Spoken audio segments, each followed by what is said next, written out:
জন্য তোর লেখাপড়া হয়নি, হয়তো আজকে ভালো একটা চাকরি করতে পারতে। আমি অনেক কেঁদেছিলাম, বাবাকে বলছিলাম এটা আমার ভাগ্যে নেই, এখানে তো আপনার কোনো দোষ নেই। কিন্তু বাবা অনেক কেঁদেছিল সেই দিন। আমাকে একটা প্রশ্ন করেছিল, তুই আমার কাছে কিছু একটা চাস, আমি তোকে দিতে চাই। আপনারা হয়তো ভাববেন যে গল্প বলছি, এটা একেবারেই চরম সত্য ঘটনা আমার জীবনের। আমি বাবার পাশে বসে রয়েছি, আমি বলছি যে বাবা এরকম করছে কেন? আবার বলছে চাবিটা যদি সংসারের চাবিটা তোকে দিয়ে চালাইতে পারবে না। আমি বলেছিলাম বাবা হয়তো সুখে বা দুঃখে গোবিন্দ যেভাবে চালায় সেভাবেই চলবে, আমি কি চালাইতে পারো? এটা শুনে বাবা খুব খুশি হয়েছিল, বলছিল যথার্থ বলেছিস, ঠিক বলেছিস, যদি ভগবান চালায়, গোবিন্দ চালায় তবেই তো চলবে, উনি চালালেই চলবে, না চালালে চলবে না। রাধা মাধব যেন তোর মনের সেই অভিলাষ পূরণ করে দে। এই বাবার একটা আশীর্বাদে আজ এই ভাগবতকে পেয়েছি, কেবল পিতার আশীর্বাদে। মা তো আরো এক ধাপ এগিয়ে, মা তো আরো একটু এগিয়ে। আমাদের বেদে বলেছে মাতৃদেব ভব পিতৃদেব ভব। আগে মাকে সন্তুষ্ট করতে হবে যদি জীবনে কিছু পেতে চাও। যে সন্তানের উপর মায়ের ভালোবাসা নেই, তার মতো দুঃখী সংসারে আর কেউ নেই। সন্তানের জন্য যদি মায়ের চোখের জল ঝরে, সন্তানের জন্য যদি মায়ের চোখে জল আসে, বলছে এটা পাহাড় সম ভারী হয়ে যায়। কিছু না কিছু অধ্যয়ন করছি, শিখছি। আমি মাঝে মাঝে ওনাকে পাঠ ফোন দিই, যদি অনেক ব্যস্ত থাকে উনি, তো উনি আমার মন ভালো না মন্দ কথা বললে বুঝতে পারে। তো একদিন ফোন দিয়েছি, পরে বলছে অসিত রাখাল কাঁদছিস কেন? আমি বলছি আজ মনটা ভালো নেই। বলছে শোন, জীবনে যাই করিস ধর্মকর্ম যেটুকু পারবি করবি, কিন্তু তোর জন্য যেন তোর মায়ের চোখে জল না আসে। মাকে কাঁদাবে না। যদি মা কাঁদে তোর জন্য, তাহলে এটা তোর কাছে এত ভারী হবে, এইবার তুই কখনো বহন করতে পারবে না। পিতার থেকে মারও এক ধাপ এগিয়ে, কারণ মায়ের গড়েই তো জন্ম নিয়েছি, এই পেটেই তো আমরা 10 মাস দেখেছি। তাই মায়ের সাথে সন্তানের একটা নিবিড়, মায়ের সাথে সন্তানের একটা আলাদা সম্পর্ক আছে, যেটা পৃথিবীর আর কারো সাথে, পৃথিবীর আর কারো সাথে নয়। দেখুন, পাঠ থেকে যখন বাড়িতে যাই, আপনাদের এখান থেকে যেতে পারবো না, এলাকায় যখনই পাঠে থাকি বাড়িতে চলে যাই, তো আমার পাশের রুমে আমার মা গর্ভধারিণী ঘুমায়। তো আমার সন্তান আছে, স্ত্রী আছে। বাড়িতে গিয়ে যখন দরজায় আওয়াজ করে টোকা দেই, সবার আগে ঘর থেকে বেরিয়ে আসে মা। এটা বাস্তবতা, সবার আগে মা দরজা খুলে বাড়ি আসে, আদারি হাতে নিয়ে দাঁড়িয়ে থাকে। আমি মারে বলি এত রাত্র হয়েছে তুমি ঘুমাওনি? বলছে তোর জন্য বরটা কেমন করে, যতক্ষণ বাড়িতে না আসিস আমার ঘুম আসে না, আমি ঘুমাইতে পারি না। তুই যতক্ষণ না আসিস আমার ঘুম আসে না। আমি বলি আমার জন্য এত ভাবো কেন? তুমি যেদিন থাকবে না, বলে আমি যেদিন থাকবো না সেদিন তোকে ভালোবাসাটা দেওয়ার মতো মানুষ এই সংসারে খুঁজে আর পাবে না। আজও মা প্রতীক্ষায় থাকে। কোথাও পাঠে গেলে 2 দিন 3 দিন হয়ে গেলে, ছেলে বড় হয়েছে, স্ত্রী আছে, কেউ যদি খবর নাও নেয়, তবু মা মাঝে মাঝে একটা ফোন দিয়ে বলে খেয়েছিস, গম হয়েছে তো কেমন আছিস? এই কথাটা তার কেউ জিজ্ঞাসা করে না। ঈশ্বরের পরে যদি কেউ ভালোবাসার মানুষ তাকে নিঃস্বার্থ এই জগৎ সংসারে আপন হয় কেউ, সে হচ্ছে মা। মায়ের মতো আপন কেউ হয় না। শ্রীমন গৌরাঙ্গ মহাপ্রভু মাকে অস্বীকার করতে পারেনি। শ্রীমন গৌরাঙ্গ মহাপ্রভু মাকে অস্বীকার করেনি। যেদিন উনি সন্ন্যাস নিয়ে প্রথম শান্তিপুরে গিয়েছিল অদ্বৈত গৃহে, নবদ্বীপবাসী সবাই এসেছিল শ্রীমন গৌরাঙ্গ মহাপ্রভুকে দর্শন করার জন্য। নৈদাবাসী সবাই, হাজার হাজার ভক্ত এসেছিল। মা শুনতে পেয়েছে সচী মাতা নিমাই এসেছে। মা পাগল পারা হয়ে ছুটে চলেছে নিমাইকে এক পলক দর্শন করার জন্য, যে নিমাই সন্ন্যাসী হয়ে চলে যাবে, আর আসবে না। মায়ের মাথার চুলগুলো এলোমেলো হয়ে আছে, তার শাড়ির আঁচল মাটিতে ধুলায় দূষরিত হচ্ছে। এত হাজার লোকের মাঝে নিমাই হঠাৎ করে দেখতে পেল একটা পাগলি ছুটে আসতেছে। যখন কিছু কাছে এসেছে তখন দেখতে পেল সেই পাগলিটার কেউ নয়, সেটা তার গর্ভধারিণী মা সচী মাতা। নিমাই হাউমাউ করে গিয়ে মাকে জড়িয়ে ধরেছে। মা নিমাইকে জড়িয়ে ধরে চোখের জলে বাড়ছে, বলছে, নিমাই তুই আমাকে ছেড়ে চলে যাবে, আমাকে সবাই মুখ পুরি বলবে আমি 7-7টি সন্তানকে হারিয়েছি, তোর বড় ভাইকে হারিয়েছি বিশ্বরূপকে, আজ তুইও আমাকে ফেলে চলে যাচ্ছিস নিমাই। তোকে ছাড়া আমি কাকে নিয়ে সংসারে থাকবো? আজ থেকে আমাকে আর কেউ নিমাইয়ের মা বলে ডাকবে না, আমার মুখপানি কেউ থাকাবে না, আমার মতো হতভাগী আর সংসারে কেউ নেই। নিমাই কাঁদছে, অজর দ্বারাই সচী মাথা কাঁদছে। নিমাই সেদিন নবদ্বীপবাসীকে বলেছিল, আমি নিমাই, আজ থেকে আমার পরিচয় হবে আমি সচী নন্দন, আমার মায়ের নামে আমার নাম হবে, আজ থেকে আমার নাম হবে সচী নন্দন গৌর হরি। কি নাম হয়েছে? বলছে আমার নাম হবে সচী নন্দন গৌর হরি।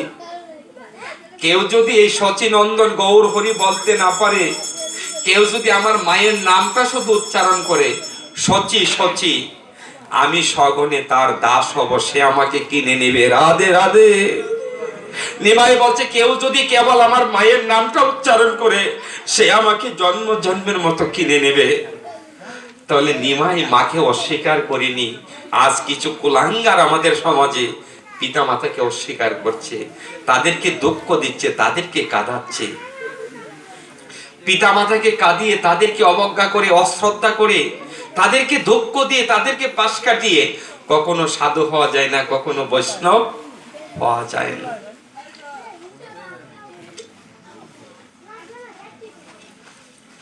মনের দুঃখটা কেবল মাই বোঝে। দূর থেকে তাকালে বুঝে যায়, দূর থেকে তাকালে মা বুঝে যায় সন্তানের মনে সুখ আছে না দুঃখ আছে।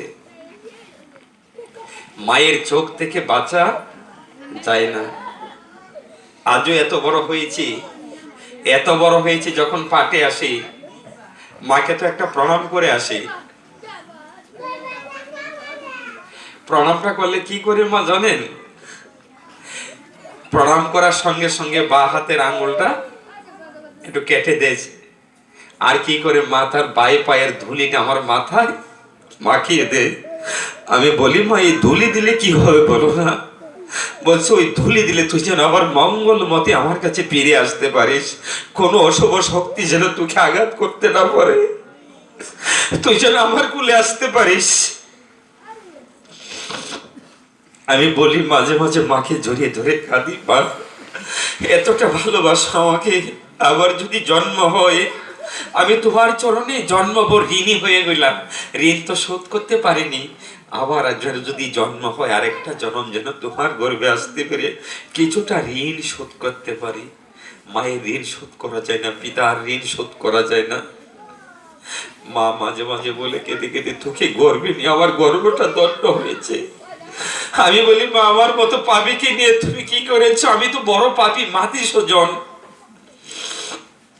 তাই আমি যেখানে যাই মাকে নিয়ে একটা কীর্তন করি। আমাদের জীবন তখনই সার্থক হবে, আমরা যতই দান দক্ষিণা করি, যতই পূজা পার্বণ করি, দুর্গা পূজা, কালী পূজা, সরস্বতী পূজা করি, এই পূজা গোবিন্দ, এই মায়েরা গ্রহণ করে না, দেবতা গ্রহণ করে না। যতক্ষণ পর্যন্ত আমি আমার গর্ভধারিণী মা সেবা করতে না পারি, কোনো দেবতাই আমার কোনো ভক্তি গ্রহণ করে না। পিতা হচ্ছে সাক্ষাৎ মহাদেব আর মা হচ্ছে পার্বতী। দেখুন আমার বাবা একজন সামান্য স্কুল টিচার ছিল জীবনে প্রথম বেলায়। কতটা কষ্ট করেছি। বাবা সামান্য রূপসা জুতা পায়ে দিত, সাধারণ কাপড় পরিধান করত, কিন্তু বাবার বিহনে আজ ছোট ভাই চাকরি করছে সরকারি, আজকে ছোট ভাইয়ের বউ চাকরি করে, আমারও একটা বাঁচার ব্যবস্থা আছে, ছোট্ট একটা ওষুধের দোকান, সবই আছে। তো গোবিন্দ কৃপায় আপনাদের চরণ দোলা, বাবাকে বাড়িতে সমাধিস্থ করেছি, মন্দিরও হয়েছে, রাধা মাধব করিয়েছে। মাঝে মাঝে মন্দিরে বসে কাঁদি বাবার সমাধির পাশে, যে আমার উপার্জনে, আমি উপার্জনের 2টা টাকা আমার বাবার সেবায় লাগাতে পারি না, এই দুঃখের কথা কাউকে কাউকে বলা যায়? বাবা জীবনটা ব্যয় করেছে আমাদের জন্য, মা সারাটা জীবন ব্যয় করে। আচ্ছা, মায়ের জীবনে সুখ আছে? 15-16 বছর স্বামীর বাড়িতে, পিতার বাড়িতে থাকে, তারপরে আবার শ্বশুর বাড়িতে এসে স্বামীর সংসার করতে হয়। শ্বশুর শাশুড়ি, পুত্র পরিজন, আত্মীয় স্বজন, তাদেরকে দেখাশোনা করতে করতে মায়ের একটা জীবন কেটে যায়। সুখ কোথায় মায়ের জীবনে? আমি তো আমার মাকে দেখেছি, সুখ পাইনি পাগল, সুখ কোথায় জীবনে? তাই আমরা যারা আছি, যাদের পিতা মাতা বেঁচে আছে, তারা ভাগ্যবান। আজকে আমি একটা বিনীত প্রার্থনা রেখে যাব, যাদের ঘরে পিতা মাতা আছে, তার ঘরে দুনিয়ার সবচেয়ে বড় সম্পদ আছে, সে সবচেয়ে বড় ধনী। এই সম্পদ যেদিন হারিয়ে যাবে কোথাও পাবেন না। তাদেরকে অবহেলা করবেন না, অশ্রদ্ধা করবেন না। শেষ করে দিচ্ছি, তাদেরকে একটু খবর রাখবেন, এই শীতের দিনে মায়ের শীতের বস্ত্র আছে কিনা, তার ওষুধ আছে কিনা, বাবার কিছু লাগবে কিনা, মায়ের কিছু লাগবে কিনা। ঘরে গেলে তাদের দিকে একটু খেয়াল দেবেন। মাকে বারবার জিজ্ঞাসা করবেন যে মা তোমার কিছু লাগবে কিনা। মা কিন্তু বলে না সব সময়, একটাই চাওয়া, আপনি কথা বলেন আর না বলেন পিতা মাতার সাথে, আপনি আহার দেন আর না দেন, ওনারা কিন্তু সর্বদাই গোবিন্দের কাছে প্রার্থনা করে, আমার কোখা যেন ভালো থাকে, আমার সন্তান যেন ভালো থাকে। ওই দিন দুর্গাপূজায় মাকে বলেছিলাম মা তোমার জন্য কিছু নিয়ে আসে। উৎসবে আমাদের উৎসব চলে গেছে, এই যে গীতা জয়ন্তী অগ্রহায়ণের 25-এ, আমি বলি যে মা তোমার জন্য একটা কিছু নিয়ে আসি, মাধবপুরে যাব। আমাকে জড়িয়ে ধরে বলছে আমার জন্য কিছু আনতে হবে না, সবাইকে তো সব দিয়েছিস, তোর জন্য একটা ভালো কাপড় আনতে পারিস না? আমার হৃদয়টা তখন বিগলিত হয়েছিল। এই কথা তো কেউ বলেনি, ছেলেকে দিয়েছে, স্ত্রী সন্তান সবাইকে দিয়েছি, কিন্তু কেউ তো বলিনি যে তোমার লাগবে কিনা। এটা কেবল গর্ভধারিণী বলেছে তুই একটা ভালো কাপড় আনতে পারিস না, গায়ে দিতে পারিস না। আমি বলি তোমার জন্য একটা আনি, বলছে ওরে পাগল কিছু আনতে হবে না। আমি বলছি আনবো, বলছেন ব্লাউজের কাপড় নিয়ে আসিস যা। আমাকে খুশি করার জন্যই তো বলেছে। মা চাই না আমাকে সোনার অলংকার তৈরি করে দে, আমাকে ভালো ভালো খাবার দে, আমাকে গয়না দে। মা কেবল চায় তুই কেবল আমার কাছে থাক, আমার পাশে থাক, আমাকে মা বলে ডাক। ওই ভালোবাসারই তো চাই। কিন্তু আজ সংসারে আমরা এতটাই স্বার্থপর হয়ে যাই, ওই ভালোবাসাটা মাকে আমরা ফিরিয়ে দিতে পারি না, পিতাকে দিতে পারি না। পিতা সারা জীবন টাকা দিয়েছে, আমরা স্বার্থপর হয়েছি। আজ পিতা বৃদ্ধ হয়েছে, তারও যে একটা খরচা লাগে, তারও যে কিছু টাকার প্রয়োজন। আমি যেচে কোনোদিন তার হাতে 10 টাকা দেইনি। আমরা কবে মানুষ হব? রাধে রাধে।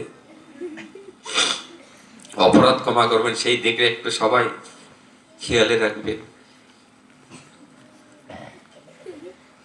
যদিও আমাদের পাঠের অনেকটা সময় অতিবাহিত হয়ে গিয়েছে, অধিবাসের সময় হয়ে গিয়েছে, তো যদি কাঁদতে হয় নিতাই গৌর বলে কাঁদুন।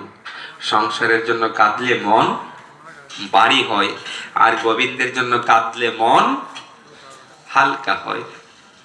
কাঁদতে হয় ভগবানের জন্য কাঁদবেন। কান্নাটা 2 প্রকারের, যে আমার দিন ফুরিয়ে যাচ্ছে, সময় ফুরিয়ে যাচ্ছে, আমি দুর্লভ মনুষ্য জন্ম পেয়ে ভজন করিনি, আমার কি হবে, এই যে বিষয়, এগুলা নিয়ে আমাদের গোবিন্দকে পেতে গেলে বড় আয়োজনের দরকার নেই। শেষ কথা বলে পাঠের বিশ্রাম দিচ্ছি, এই কথাটাই শেষ কথা। গোবিন্দকে পেতে গেলে কিছুর প্রয়োজন নেই। কিসে খুশি হয় গোবিন্দ? তুলসী দল মাত্রেণ জলস্য চুলকেনব বিক্রি নীতি সাত্মনম বক্তব্য ভক্ত বৎসল। গোবিন্দ বলেছে আমি তোমার কাছে কিছু চাই না, তোমার মনটা আমাকে দাও। আর এক গণ্ডূষ, এরকম এক গণ্ডূর জলে একটা তুলসী পাতা মিশ্রিত করে নয়নের জলে যদি গোবিন্দ চরণে দিতে পারেন, যে হে শ্যাম সুন্দর, হে রাধা দামোদর, হে গোবিন্দ, হে গোপীনাথ, হে মদন মোহন, তোমাকে দেওয়ার আমার কিছু নেই, আমি কেবল তোমার থেকে নিয়েছি এই 2 ফোঁটা নয়নের জল ছাড়া আমি তোমাকে কি আর দেব। যদি দিতে পারেন, গোবিন্দ বলে কি জানেন, বলছে আমি সেই ভক্তের কাছে নিজেকে বিক্রি করে দেই। রাধে রাধে। ভগবানকে পেতে গেলে একটু নয়নের জল আর তুলসী পাতা যদি তাকে দিতে পারেন, ভগবান সেই ভক্তের কাছে বিক্রি হয়ে যায়। আর ঋণ শোধ করার জন্য গোবিন্দ বলে আমি সারা জীবন ভক্তের পিছে পিছে হাঁটি। বলছে